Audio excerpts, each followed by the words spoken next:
Unpopular opinion, I don't think putting rent controls really solves the rental crisis. Well, let's set the premise at the moment, right? Let's acknowledge that the vacancy rate is currently at an all-time low, 1.5%, okay?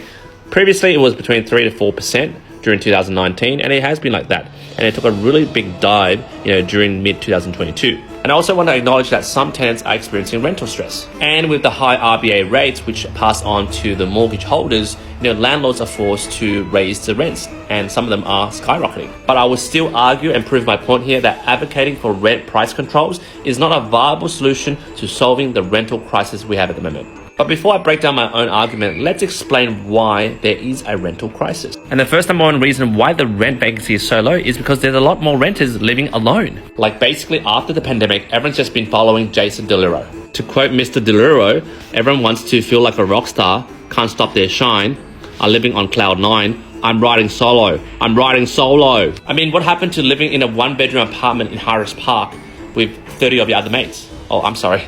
That was my old mate Raj from India. Hey, I'm not being casually racist. I did watch Triple R, which I loved. It sort of feels like On Buck meets Yip Man with a sprinkle of Bollywood. And let's go back to the valid points and segue to migration. So one of the second points of why rent vacancy is so low is because there's an increase of migration.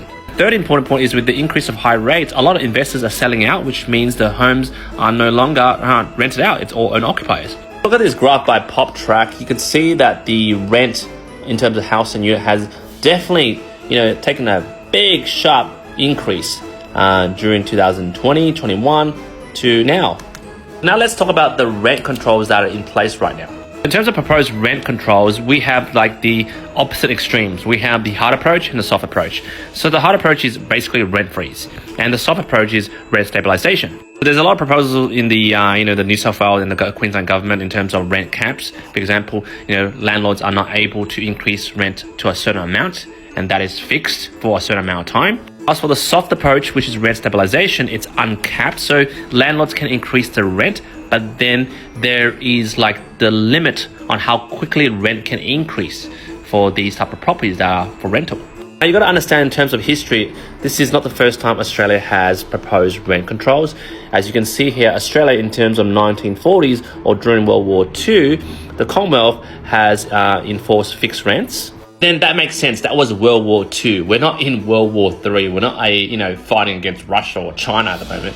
Now, either way of you choosing to propose rent controls, either you go hard or you go 50 shades of soft on, tenants, let's highlight the cons. One of the cons I could think of is that landlords will secure and opt in for shorter terms. Shorter the contract means, the contract can then reset for a new tenant to then have the ability to raise the rent for that new tenant. But then this proposes a challenge for families who want longer term lease, but then landlords are like, no, I'm not going to lease it to you because there's no opportunity to raise rents because you're protected by all these soft and hard rent controls. Since there's no more incentive for us landlords to buy a property, well, then developers are not going to build more property because there's no buyers.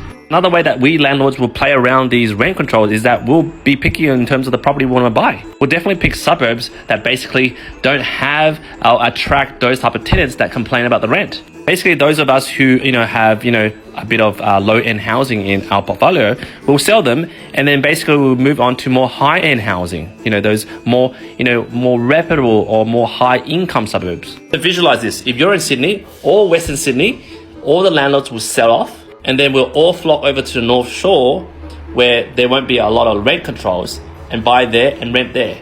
That's called a spillover effect. So is that going to increase the rental crisis even more?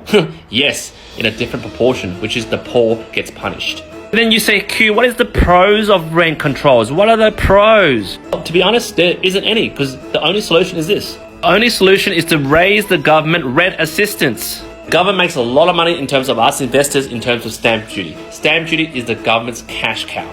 Stamp duty was the only reason that we got ourselves out of recession in terms of a deficit. So use part of that bloody money to raise the government rent assistance for those who can't afford the bloody rent. Or maybe bloody have more affordable housing, build more homes. Can the government put more money into the property market and build more homes rather than spending $300 billion on 3 submarines? Why is the onus on us landlords to freaking not raise the rents? Our mortgage is going up high. What, are we Mother Teresa? Are we opening a charity? The most important question is, what do you think? Do you think rent controls really help with the rental crisis? Jump in the comments, either roast me or toast me. Love to read your comments.